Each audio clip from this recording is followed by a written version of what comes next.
representa a toda mi familia. Mis Guayas no los cambiaría por nada. Lo que más me gusta del Guayas es ver el talento de las personas. A mi Guayas no lo cambio por nada. Ese orgullo guayasense está presente en cada uno de sus rostros. Si no hubiera sido por el wifi gratis y paradero, sacaba cero. Este es nuestro trabajo, hacer que tu día a día sea más fácil. Por eso en ATM somos más que tránsito.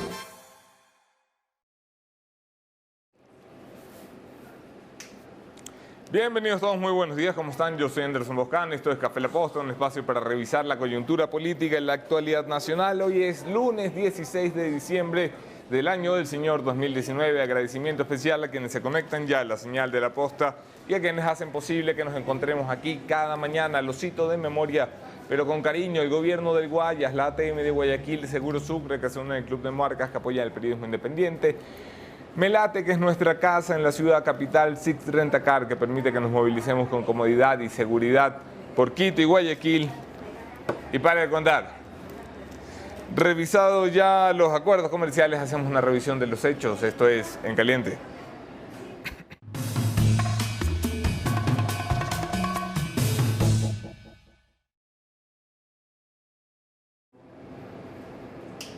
Le meten sprint a la idea de las concesiones que ronda este gobierno desde diciembre de 2017, si la memoria no me engaña.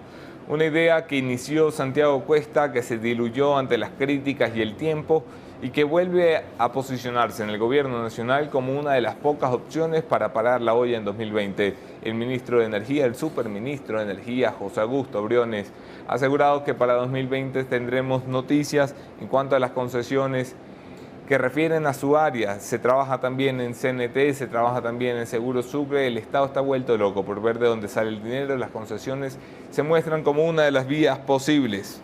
Otros que están vueltos locos, pero estos por trabajar, son los asambleístas. Ya sé que esto es un titular que no se esperaban, pero sí, la asamblea ha llegado a diciembre y más o menos como tú, que no has hecho nada en todo el año y llegas a las últimas semanas y dices, coño, todo lo que tengo que hacer, mejor lo hago ahora, pues asiste a la asamblea. Ha decidido trabajar a doble sesión, ya no trabajar, sino trabajar a doble jornada para que les alcance el tiempo. Solamente esta semana tienen 7 proyectos que revisar. La asamblea, que no ha revisado 2 en todo el año, va a 7 por este mes. En lo que queda del mes, en lo que queda del año, hay mucho apuro en la legislatura para intentar cumplir con la llamada agenda legislativa. Fue la asamblea también noticia, antes de que nos vayamos de fin de semana larguito en mi caso, por el archivo del juicio político a María Paula Romo. El juicio político a María Paula Romo termina enterrado en la Comisión de Fiscalización tras una exposición que muchos consideraran lo suficientemente sólida como para enterrar las causales por las que se la quería llevar a juicio político a la ministra de Gobierno.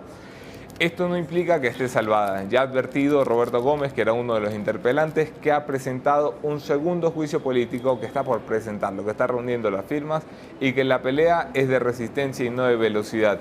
Lo compara mucho Roberto Gómez con los juicios políticos que impuso contra el entonces vicepresidente Jorge Glass, también 2 en su haber.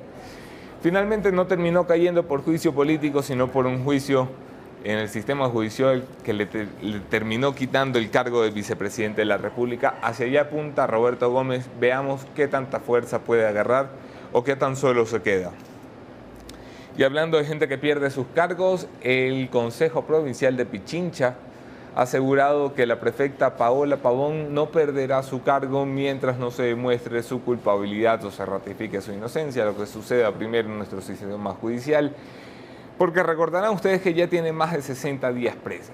Y cuando uno tiene 60 días y no va al camello, en el sector público lo pierde. En el sector privado, el tercer día ya lo has perdido. Pero como esto es el sector público, hay que darte unos días de bono. Te dan 57 días de bono para que faltes. La prefecta del Pichincha, que está en prisión preventiva acusada por el delito de rebelión con indicios poco claros, mantendrá su cargo, como lo ha anunciado el Consejo Provincial de Pichincha, hasta que se demuestre su participación o no en el delito que le imputa la Fiscalía. Y dicho esto, vamos a sentarnos a conversar hoy sobre este país que parece estar en calma chicha. Y cuando el Ecuador está en calma chicha es porque algo viene. se han apagado las cosas desde el último paro nacional de octubre. Se han apagado las cosas desde que el gobierno logró pasar su ley económica urgente 2.0. Se han apagado las cosas porque ya estamos en plan navideño. Así que hacemos una revisión de los hechos. Esto es la entrevista de esta mañana con un buen amigo de la casa, Rafael Lugo.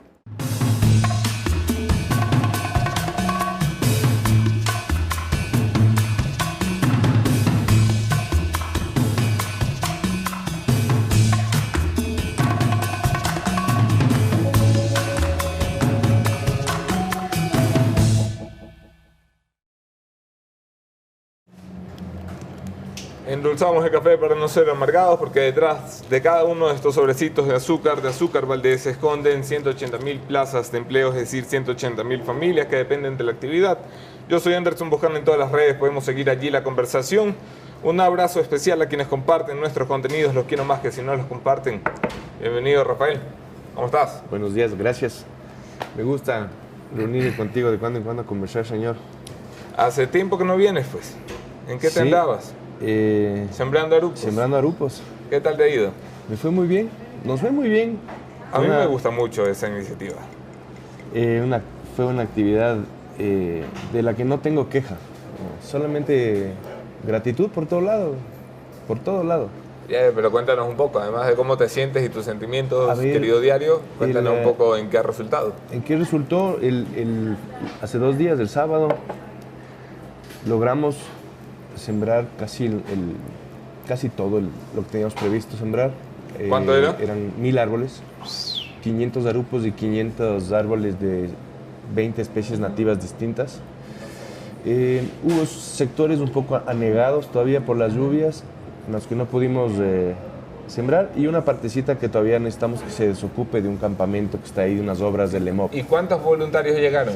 Porque aquí para tuitear todo el mundo es bueno, pero para ir a sembrar es que quiero ver a la gente. En el mejor momento tuvimos cerca de 400 personas. Ah, estuvo bien. Incluso había momentos en que había tráfico de gente. Ya nos estábamos estorbando. De Twitter sí llegaron muchos, sobre todo quienes han estado cerca desde el principio, desde que han ido a las primeras mingas. Y de los auspiciantes, o de los benefactores, mejor dicho, también llevaron sus propios contingentes. La más importante fue la Fundación Children's International, que llevó 150 chicos, con refrigerio incluido, transporte, todo a lo bestia, herramientas. Y United Airlines,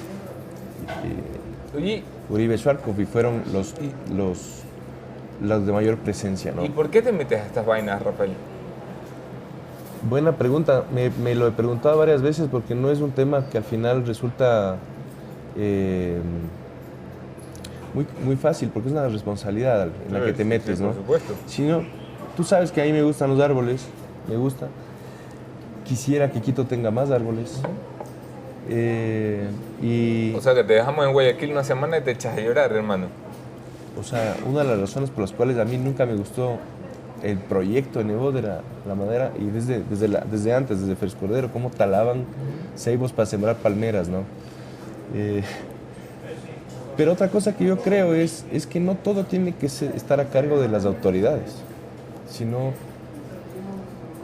que se conviertan las autoridades de los intermediarios entre la ciudad en la que vives y tú. Es un poco irresponsable. Uno tiene que asumir dónde vive y mejorar el espacio donde vive. Yo veía fotos este fin de semana, porque al tiempo que tú sembrabas arupos acá, en Guayaquil había un proceso para sembrar colectivamente árboles. ¿Ya? Pero eran fotos del sociocristianismo del municipio, entonces, que está bien, ¿no? Sí. Que no le quito mérito a que se tomen un fin de semana y vayan a sembrar arbolitos. Pero lo que pensaba es qué distintos que somos Guayaquil y Quito. Qué distintos, porque en Guayaquil nada se hace sin la participación del municipio. Sí. Y en Quito es posible tener iniciativas como esta que vienen de ciudadanos, de la sociedad civil, del sector privado. Sí. Pero porque al final hacían lo mismo, plantar arbolitos. Sí, pero al final no sé si es un asunto de la ciudadanía o de los estilos de administración. No sabemos si en Guayaquil hay gente que le haya propuesto al municipio algo como lo que yo le propuse, y que a mí me aceptó el alcalde Yunda en en un rato. Y él ha estado atrás de esto de la forma más discreta posible, pero en unas 3 o 4 cosas que yo le tuve que pedir, le mandé un mensajecito para que me ayude a destrabar algo, era cuestión de minutos, y lo hacía. Entonces, yo ahorita creo que es la oportunidad perfecta aprovechar un estilo de gobierno de la ciudad, al menos en esto, en el que si hay alguien que quiere por ahí tener un bosque en su barrio, si hay un terreno baldío por ahí, botado, que se esté convirtiendo en basurero, que ya sea basurero. En Quito hay muchísimos terrenos así, que son públicos, y quisieran tener un bosquecito, un parque en su barrio. Ahorita hay 2, creo que, o 3 coincidencias especiales. Es apertura en la administración municipal. Ok, 2, es importante. presencia de las empresas benefactoras. Yo no le tuve que llamar a pedir a nadie nada en el sector privado. Llegaron solitos a ayudarme y de formas impresionantes. Y eso también te hace notar que también hay un compromiso. Y la otra es la gente. Las generaciones actuales vemos a los árboles de una manera diferente a nuestros padres y a nuestros abuelos. Y eso también hay que aprovechar. Ya finalmente logramos entender lo que es un árbol, no es solamente un bonito adorno, ¿no? Y el asfalto ya no significa necesariamente progreso ni elegancia. Entonces, es el momento como para se repliquen estas cosas, no solamente en Quito, en cualquier otra ciudad del Ecuador, pero al menos en Quito está pasando que si vos le planteas un tema al municipio, te van a oír y probablemente te van a decir que sí. Y además te van a ayudar. A mí me han ayudado mucho. ¿Te interesa la política como para meterte a...? ¿No has visto El Castigo Divino con el Lucho? No, yo el Castigo Divino no ¿No lo ves? veo, loco. O sea, no por ti, por Lucho. Yo sé. Yo le decía, el Lucho me hizo la misma pregunta. Él decía, absolutamente no. De ninguna manera. No, tengo total desprecio por la idea de salir a pedir el voto a nadie. Me parece un acto humillante. Oiga, señor, por favor. Sí. Por lo que más quiera. Confía en mí. Claro, es como salir a pedir trabajo, pero en masa. Sí, no me gusta. Obviamente, tengo amigos que lo han hecho, respeto, es el sistema, está bien, pero para mí no. O sea, yo no quisiera, no porque me crea muy chévere ni nada, sino que no está en mi personalidad salir a, no sé, a tratar de caerle bien a la gente. Y prefiero escoger, es decir, yo puedo decir, este fulano es mejor que sutana o voy a votar por él. Pero a mí me parece un chance, no sé, odioso salir y decir yo soy mejor que él, yo soy mejor que ella, voten por mí. No, contigo. No, entonces no es algo que me interese. Conmigo tampoco. No me interesa para nada la política. ¿Cómo le ves al país, Rafael? Vos decías, estamos en esta calma extraña, pero es porque es diciembre nomás. ¿Tú crees que hay tregua navideña? Es la tregua navideña de siempre. Hasta en las guerras hay treguas por Navidad, ¿no? Y ahorita estamos en Hasta el tregua. correísmo tuvo su tregua con la visita al Papa, ¿te acuerdas? Claro. Cuando estuvo ahí aferradito al poder y dijo, uy, me caigo, y llegó el Papa. Y llegó el gobernante, el único gobernante en Europa que es del socialismo del siglo XXI. Claro, exportamos que es ya, el papita. somos franquicia. Sí, y es el último Oye, que va a quedar, ¿no? Es bien de izquierda el Papa, ¿no? Es peronista, es de izquierda, Sí. Es un horror. Pero a lo mejor eso es bueno, porque este será el único del socialismo del siglo XXI que no termine preso. Sí, pero no por inocente. Que no termine preso, he dicho. Así es. Sí. Y es el que más tiempo va a durar, ¿no? Porque es... Mientras no se meta con las mafias del Vaticano, no le han de envenenar, entonces ha de morir de viejo. Dice el gobierno, muy formalmente, que va a tener candidato en 2021. El gobierno, ya. El gobierno de Lenín Moreno. Que ellos van a poner un candidato. Que no saben quién, que tienen que definirlo, pero que va a haber un candidato en 2021. ¿Te parece un chiste o te parece algo posible? Es posible, todos los gobiernos quieren tener su candidato. A ver, el único que no ha tenido candidato luego de su gobierno fue Sixto, pero porque no tenía ya partido. De lo que me puedo acordar. Y la intención de mantenerse en el cargo, de mantener políticas buenas o malas, o lo que sea, es inevitable en el político. Ahora, Dependiendo del candidato, podría resultar algo interesante. ¿Tú ves algún candidato en el gobierno?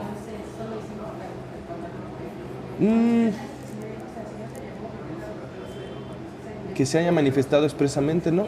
No que haya dicho esta boca es mía, que tú digas a este muchacha, se le pule por aquí, se le pule por acá y se lo echa a andar. A mí me gusta el perfil de la María Paula Romo. Ella tuvo un gesto de ciudadanía política que a mí me encantó, pero que pasó desapercibido porque enseguida comenzó el paro y fue a partir del tema de que no pasó la ley del aborto por violación, en la que muchos políticos, por un tema de cálculo electoral, se abstuvieron. Se echaron para atrás. Se echaron para atrás porque este es un país que tiene una enorme cantidad de gente conservadora y curuchupa. Pero al poco tiempo de eso, ella publicó un tuit a favor de esto, pronunciándose en contra en contra incluso de cualquier cálculo político, sino asumiendo un liderazgo que a mí me gustó muchísimo, de ser liberal y de ser responsable con las minorías versus lo que podrías calcular para caerle bien a la mayoría.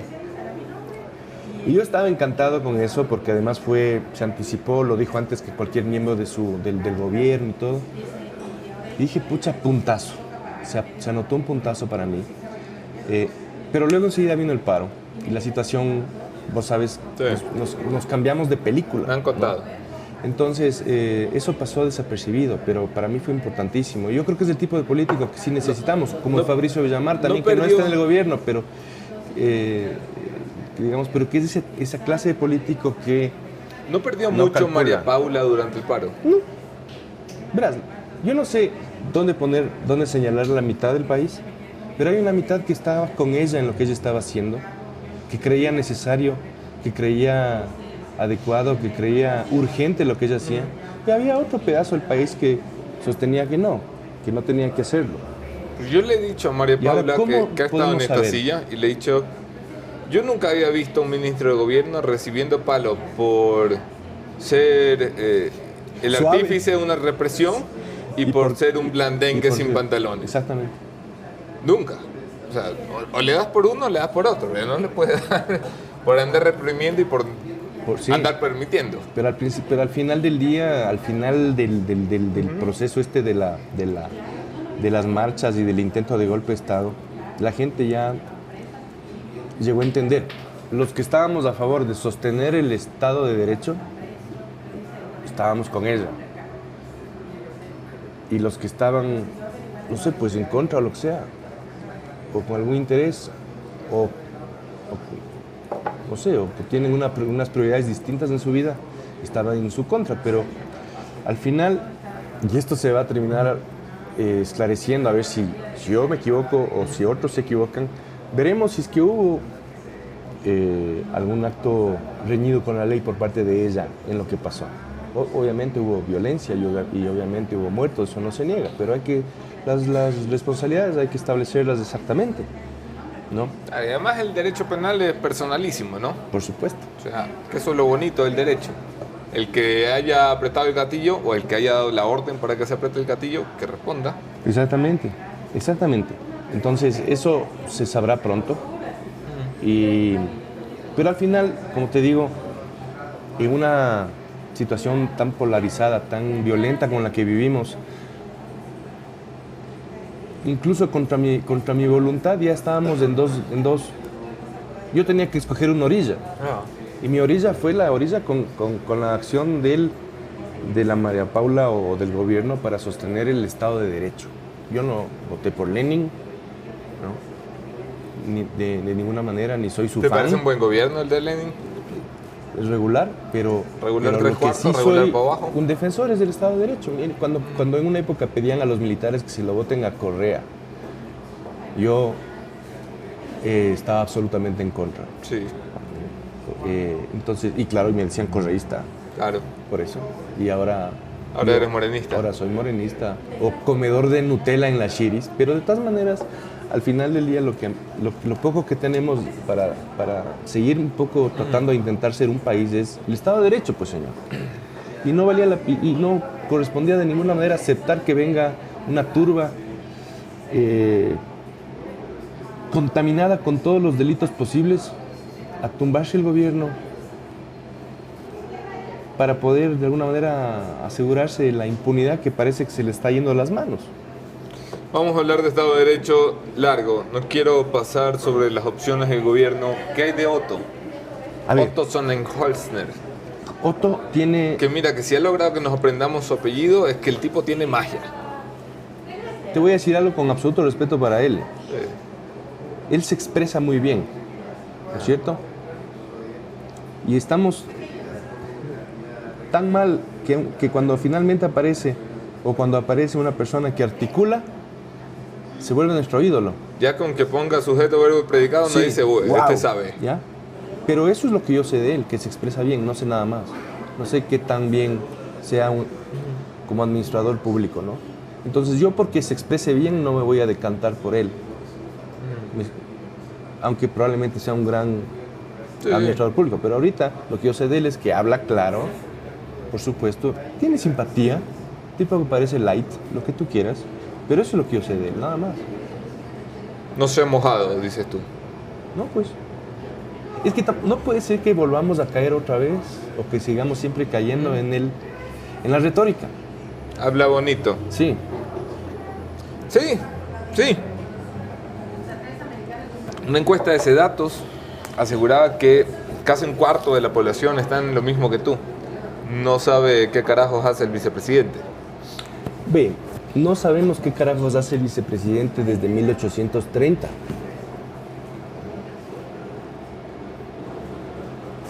Antes por lo menos se les decía que eran conspiradores a sueldo, ya ni eso. Ya ni eso. Ahora se llevan tan bien que uno dice, Claro. le han quitado la magia a la vicepresidencia, ¿no? Por supuesto. Con Glass por lo menos sabíamos que el tipo andaba robando y uno decía, bueno, Claro, vamos a que pillarlo. era el gran administrador del Vamos business. a pillarlo, Sí. pero ahora de verdad que aburridón. Sí. Estado de Derecho, Rafael Lugo. Vamos a empezar por algo que a mí me tiene un poco perturbado y que yo sé que no es de las opiniones más populares que he dado en mi vida. Pero a mí me sigue pareciendo un poco tirado de los cabellos que tengamos presa a la señora Paola Pavón. Y como tú eres el abogado, quiero que me desasnes si compartes o no compartes conmigo. Verás. Se sabe que la prisión preventiva se justifica cuando, entre otras cosas, tienes riesgo de fuga, ¿verdad? Riesgo de que la persona evite el proceso judicial. Ponte a pensar como juez del Ecuador. Es un tema subjetivo. Quien califica ese tema es el juez. ¿Ya? Dice, a ver, los amigos de esta señora están prófugos. Otros acusados del mismo relajo se escondieron en la Embajada de México. Es más, si hubiera habido más cuartos, probablemente no estaba presos, sino refugiados en la Embajada de México. Por lo tanto, qué complicado decidir, esta señora no se va a fugar. O si se va a fugar. Mira, si con grillete se fugó uno de sus coidearios más cercanos, que es Alvarado. Yo no quisiera tener esa responsabilidad como juez, porque qué difícil, pero es algo que no puedes dejar de ver. Pero yo me Ahora, pregunto, ¿cómo se va a fugar Virgilio Hernández? Un tipo al que no agarró la policía por incompetentes. No lo agarró porque lo estaban siguiendo y yo te lo digo, yo iba preguntándole a la policía, ¿dónde está Virgilio? ¿Dónde está Virgilio? Aquí. Y el día del día, ¿dónde está Virgilio? No sabemos. Es viejo, qué incompetente. Aún así Virgilio va y se presenta en un proceso en el que no se debía presentar. Guácate, a la cárcel, mijito. Pero ahí fue la decisión de él, aconsejado por su abogado. Sí. ¿No es cierto? Pero eso se sale las decisiones de ese nivel se salen un poco de la normativa y del análisis judicial. Pero ya estando ahí, ¿qué harías como juez con todos los antecedentes que hemos visto? Complicado. Lo que sí es importante señalar es que yo sí estoy de acuerdo en que no le voten de la prefectura, por ejemplo. Claro. No, eso no está. Eso, al menos hasta que se establezca su verdadera responsabilidad, porque de todas maneras es un cargo de elección popular. Eso hay que detiene respetar mucho los el votos tufo que de recibió. persecución, ¿no? Y no solamente eso, sino que es un cargo público ganado. Mira, es un mini Estado de Derecho en la prefectura del que estoy hablando con el tema de Lenin, se lo querían tumbar por haber tomado la decisión de las medidas económicas que se cayeron, ¿no es cierto? En este caso es similar, es decir, está en proceso de investigación. Judicialmente yo no le daría la libertad por lo que te acabo de decir, ¿sí? Sí. Pero políticamente es una persona que ganó un cargo de elección popular y ese cargo de elección popular es probablemente esos derechos políticos a los que hace referencia de forma muy general y ambigua la CIDH, ¿no es cierto? Y eso sí creo que hay que mantenerlo. Estoy de acuerdo en que no se le destituya hasta... Claro, porque el correísmo empezó a decir, suelta a Paola Pavón porque hay medidas cautelares, cuando las medidas cautelares, cuando la CIDH quiere que te suelten, lo dice, suéltelo, por favor. Por supuesto, claro. La medida cautelar es suéltelo. Lo de la CIDH era básicamente una perogrullada en el sentido de que todos los presos tienen esos mismos derechos que la CID estaba pidiendo. Y probablemente un mensaje muy tímido de cuiden a estas personas, pero no necesariamente cuiden los de sus enemigos, sino de sus amigos. Lógico. A ver. Para que estén calladitos y también protejan sus derechos políticos, y ahí habrá que interpretar que no son los derechos políticos de cualquier otro ciudadano del Ecuador, sino de una persona que tiene un cargo de elección popular. Nada más, pero de ninguna manera te dice la CID, déjenlo en libertad, hay una violación constitucional. ¿A ti te suena normal que Paola Pavón y Virgilio Hernández estén presos por un delito de rebelión y Leonidas Issa esté dando entrevistas junto a Jaime Vargas? Yo es que a lo mejor... Es una locura. Es una locura. Pero claro, dices algo y eres racista. Claro, sí, sí. ¿No?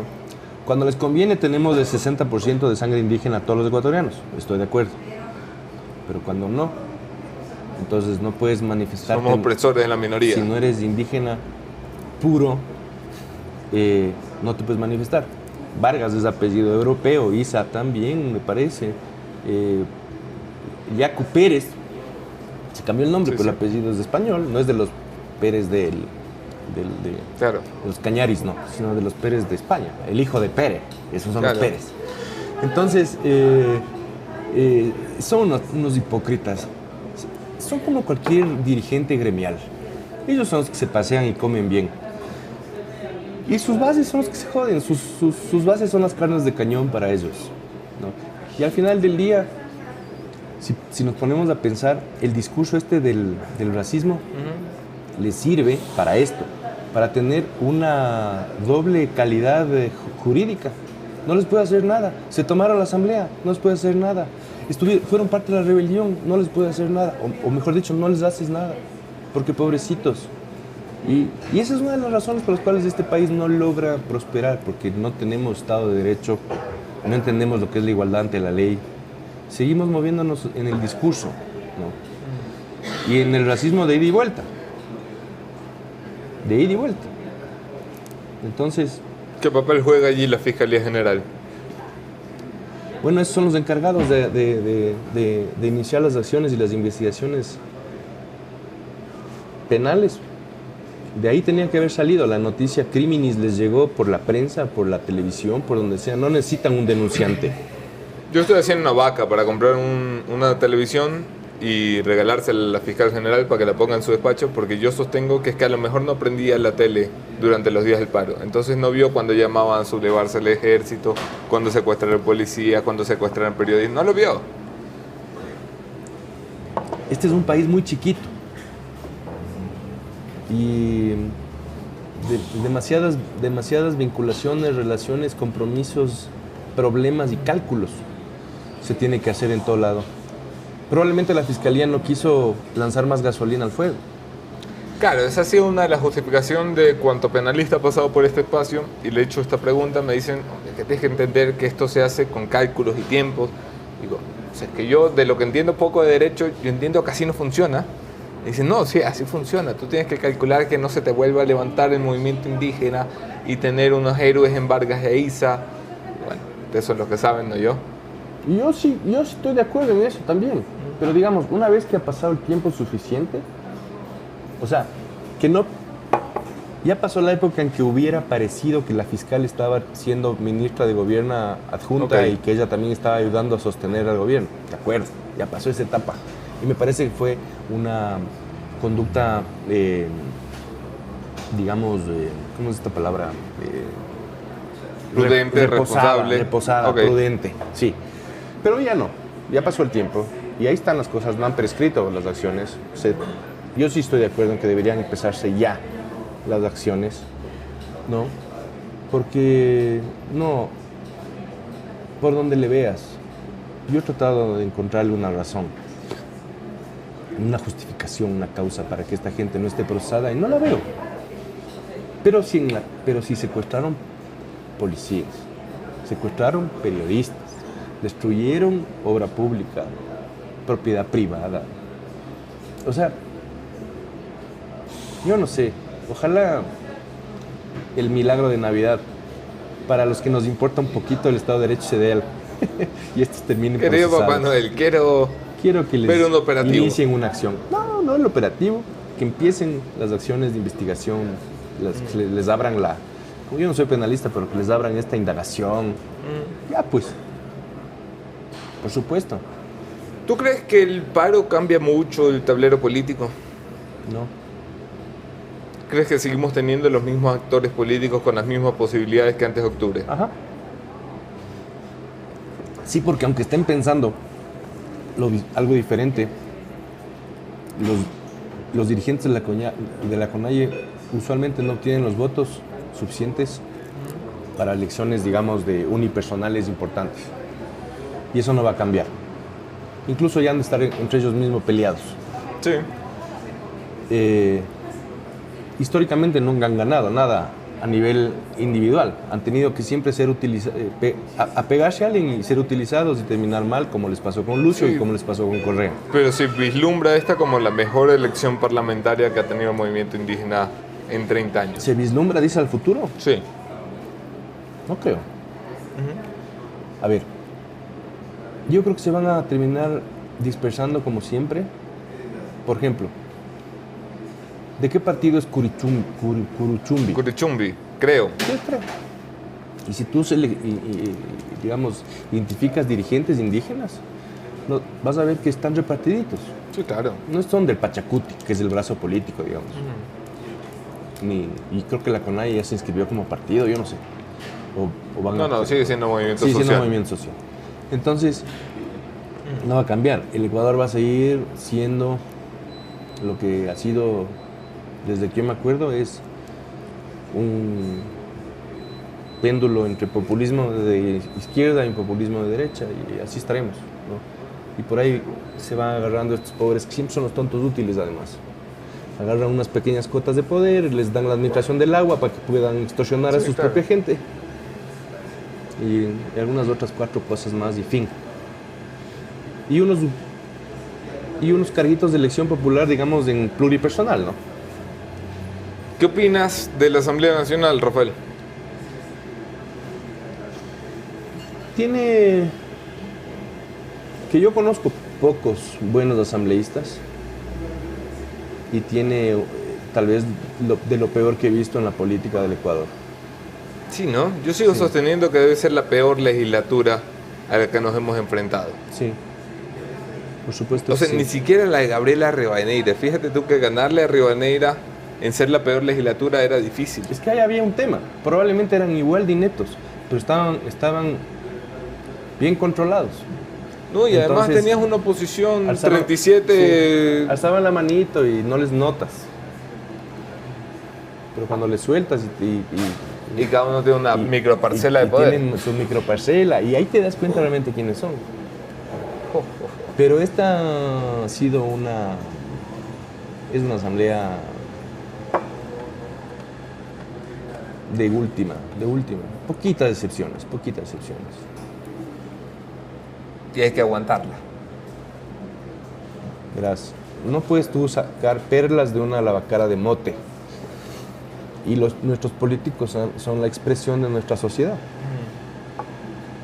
No son cargos que sacas con headhunters, sino de nosotros mismos sale el candidato y de nosotros mismos salen los votos.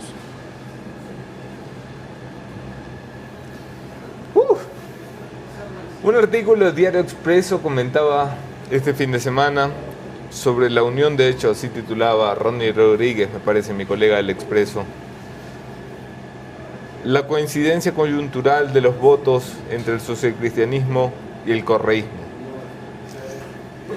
Que este país es bonito, ¿no? Han votado juntos en las leyes económicas, han votado juntos en la negativa a la reforma del Código de la Democracia, han votado juntos en las comisiones que pusieron trabas en el Parlamento. ¿Cómo ves esa alianza no declarada de coyuntural? Veo que debe estar por cumplir 15 años ya de aniversario, porque el mejor amigo que tuvo Correa fue Nebot. ¿Tú crees que había alianza entre Correa y Nebot? Absoluta. ¿Y todavía?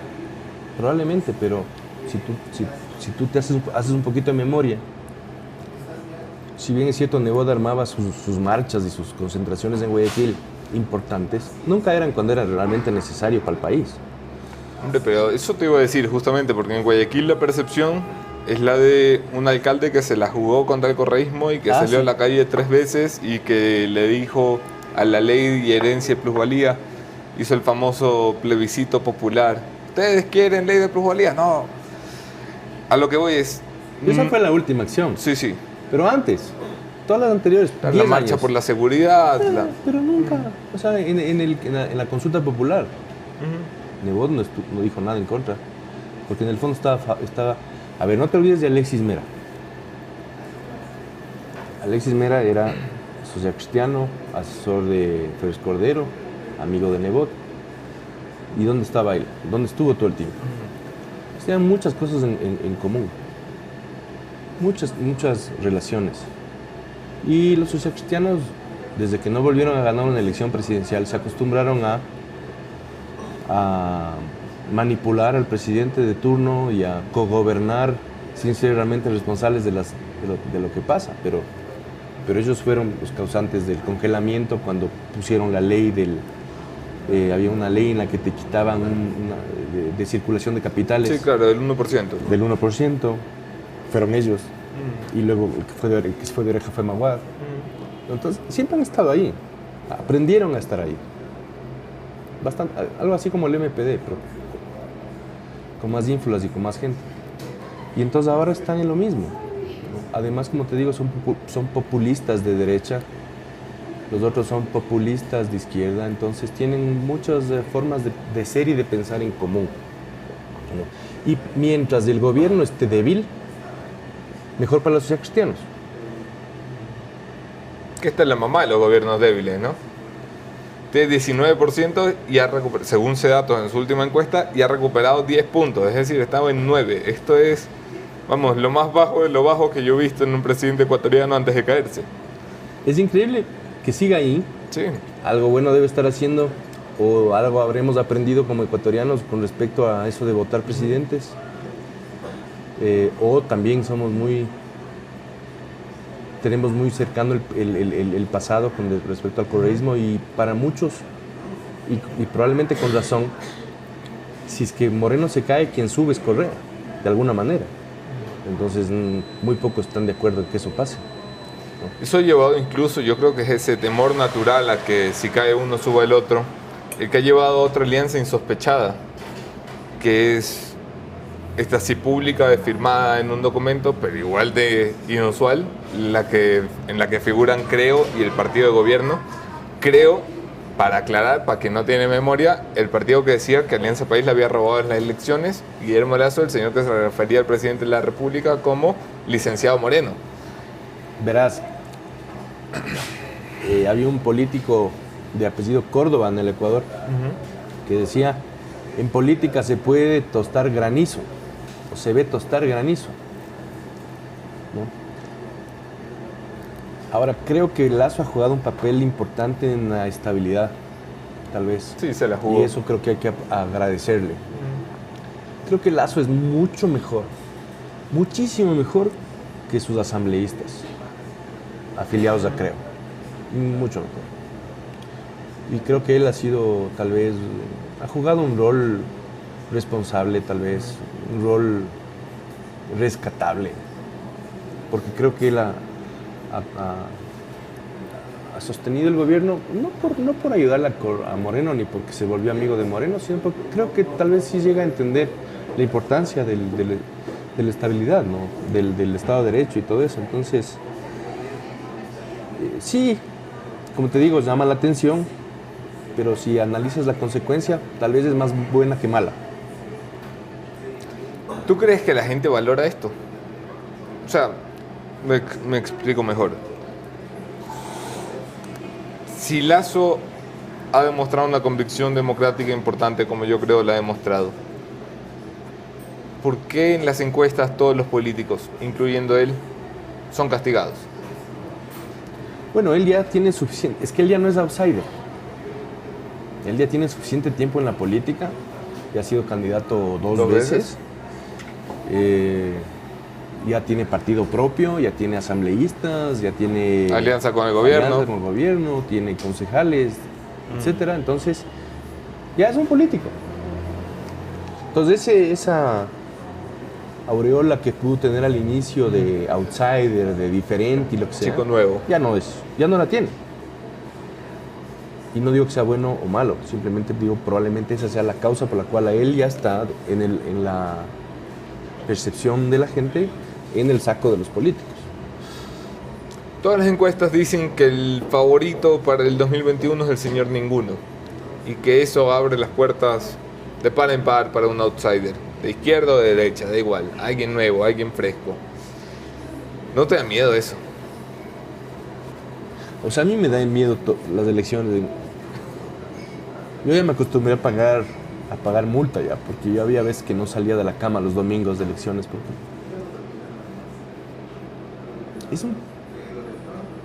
yo creo que nosotros tendríamos más oportunidad si sorteáramos. Vamos a rifar la presidencia. Vamos a rifar. Y nos sale algo mejorcito. Por ahí. Porque no sabemos votar, pues no sabemos votar. Y la estructura misma, o sea, no hay que engañarse, no es que somos víctimas de los políticos nosotros. Este es un país esencialmente corrupto. La corrupción está en la empresa privada, tanto como en la pública. El viernes veía una señora que paró, quería darse vuelta en un sitio donde no se puede, que tenía una cinta de seguridad de esas amarillas de la policía, justamente para que no se metan los carros, y le hizo bajar a su hija, una niña de unos 13 años, para que rompa la cinta y ella se pueda ir. Entonces, si esto pasa y si la señora le enseña a su hija a hacer esto, ¿qué vas a esperar vos de cosas más complicadas, más tentadoras? Hay países que parecen jodidos, pero a la final encuentran salida. Y tú recordarás el inicio de conversaciones en la catedral de Vargas Llosa con la pregunta que se convirtió en mito en el Perú, cuando se jodió el Perú. Y recordarás la Colombia de hace 20 años.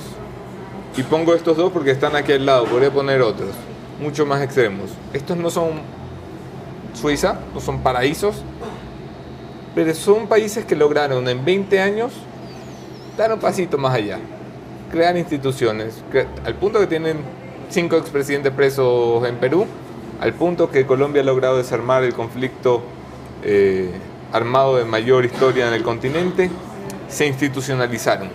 ¿Por qué el Ecuador no?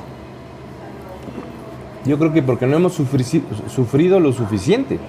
Colombia, tú sabes, no hace falta, los que nos ven también, la historia de Colombia fue tan dura, tan sangrienta, tan terrible. Mientras acá el Ecuador era una isla de paz y nadábamos en petróleo y éramos un país que parecía Disney, y allá se estaban reventando a bombazos todo el tiempo. Surgió una resiliencia y una madurez diferente, un saber enfrentar la adversidad y un saber valorar la paz y valorar la capacidad de construir. Y en Perú fue lo mismo, con Sendero Luminoso, con estas guerrillas terroristas. de izquierda. Y acá eso no pasó, y hasta ahora no pasa. Nosotros Muy suavita la hemos sacado. hemos dices. tenido suerte toda la vida. Desde que descubrieron la cascarilla. Luego encontraron, hubo el tema del banano, luego del petróleo, luego otra vez del petróleo. Y ahora la minería. Ahora, yo lo que sugiero es que el Estado vea la manera de empezar a sembrar marihuana. Que concesione áreas para que los canadienses vengan a llevarse nuestra marihuana y sea una minería verde. O sea, la marihuana con CBD, no con THC, no estoy fomentando el vicio. Ahí hay más plata y más rápido, creo yo, que en la minería de metales. O sea, que literalmente nos hagamos La segunda, exportadores de marihuana. la segunda cascarilla podría ser la marihuana. Pero al final del día saldremos a flote. Tú mencionas 2 países que se han arreglado para flotar, pero nosotros hemos estado siempre flotando. Sí. No es que ellos están mejor que nosotros. Perú no me gusta en lo absoluta. Es un país tremendamente clasista, racista. Sí. Yo no sé cómo hacen para tener esos números, esa macroeconomía potente y tener tantos pobres. Cada elección se llena, por lo general, a la segunda vuelta van 2 populistas. ¿No es cierto? Sí, sí, sí. Y no se arregla. Es decir, suben los números macro y ahí tienen inversión privada, La plata no lo arregla todo. Pero es que la plata no está llegando donde debería llegar también. Es decir, sigue habiendo pobreza, sigue habiendo clasismo. Entonces, a mí no me extrañaría que en Perú reviente algo medio heavy porque no es un país. Y yo creo que Ecuador, en temas humanos, es mucho mejor que Perú. Mucho mejor. O también la bendición del dólar. Pero también como gente, o sea, si a nosotros, o sea, somos, creo, en el sentido de que somos humanos, más humanos, somos menos clasistas, menos racistas. No digo que no somos ni que, pero mucho menos. Pero hay edificios donde no permiten a las empleadas domésticas subir por el ascensor. Aquí también. ¿En dónde, fijo? Yo no he conocido Aquí en Quito, nunca en mi vida. Sí, ya te voy a contar. Ya me tienes que contar. Te leo, yo estaba buscando Pero, departamento hace ¿sí? poco y me han dicho, no, este es el ascensor de residentes y este es el ascensor de servicios. ¿Ya? ¿De servicio para subir muebles? No, pero la señora es el servicio. Me jodas. No me jodas. Qué mala noticia me das porque yo eso no... Pero Feo. por lo menos hay ascensor, ¿no? Allá les mando por las gradas. Pero no es una política y aquí eso, si vos dices el nombre del edificio, hijo de puta, se jode el edificio. En cambio en Perú eso está bien.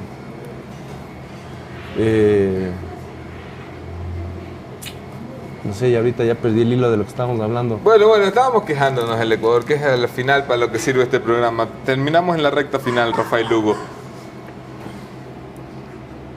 ¿Es tan desesperanzador el escenario como lo solemos pintar cuando nos ponemos a conversar? ¿O a la final no está tan mal como lo creíamos? A ver, hay que analizar lo que es la desesperanza desde el punto de vista de lo que uno aspira. ¿No es cierto? Probablemente a mí se me perciba como un tipo tremendamente negativo y a vos también. Sí. Pero porque tenemos una cierta aspiración de civilización, de orden, de sociedad, de convivencia. Y claro, aspiraciones básicas. Yo no aspiro a ser Finlandia, pero el momento en que esas aspiraciones no se alcanzan, te agarra la desesperanza. Ahora, para mucha gente lo que tenemos está bien, suficiente. O tiene asimilada un montón de cosas que tal vez para vos y para mí y para mucha gente no son admisibles, entonces estamos bien, esos dos son negativos. Sí. Entonces, antes de calificar quién es positivo y negativo, también lo primero que hay que hablar es qué aspiramos como sociedad. ¿Con qué vara medimos al Ecuador que queremos? ¿Con qué vara medimos el Ecuador que queremos? Exactamente, cómo quisiéramos que sea este país, a dónde quisiéramos que llegue. Entonces, yo no me considero un tipo, ni tampoco pienso que tú seas un tipo que solo se queja y que es negativo. Lo que pasa es que creo que tenemos una aspiración un poquito más exigente de lo que debería ser un país que tiene ya casi 200 años de ser república y que parecería ser que esos básicos y elementales hitos de civilidad están cada vez más lejos. Rafael Lugo, siempre es un gusto conversar contigo, hermano. Lo mismo digo, gracias Anderson. Gracias a ustedes por acompañarnos, nos hemos ido de largo esta mañana, terminamos con mi conclusión, esto es el punto final.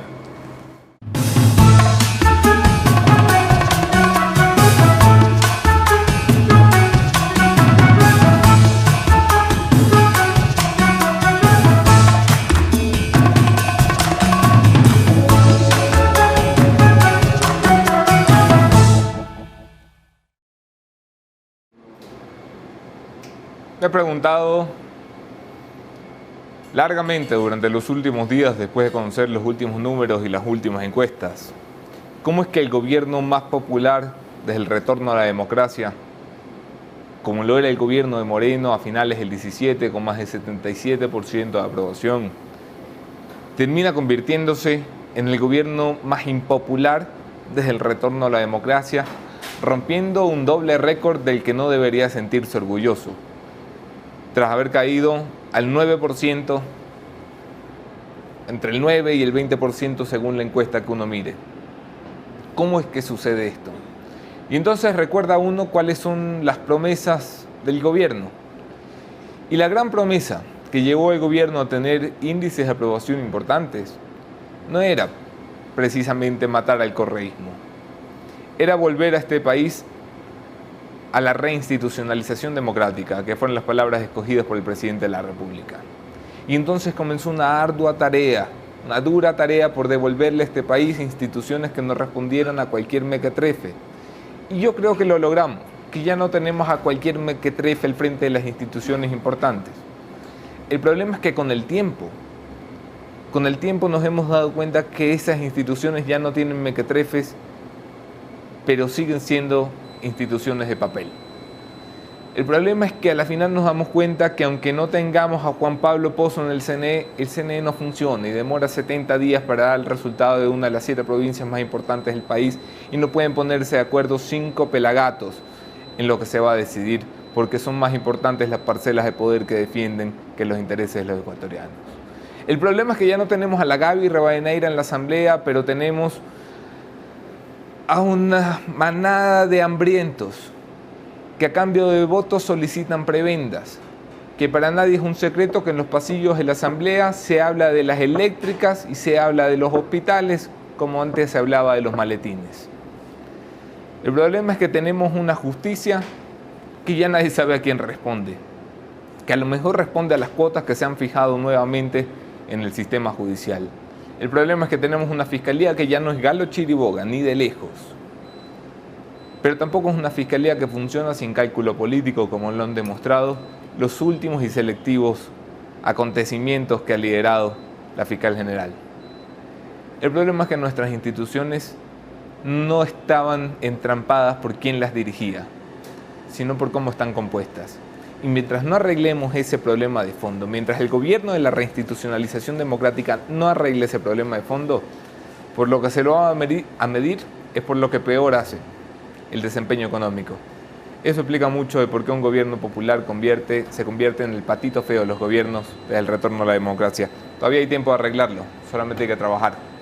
Aquí nos vemos mañana, otro tema, otro entrevistado, mismo entrevistador. Gracias por acompañarnos.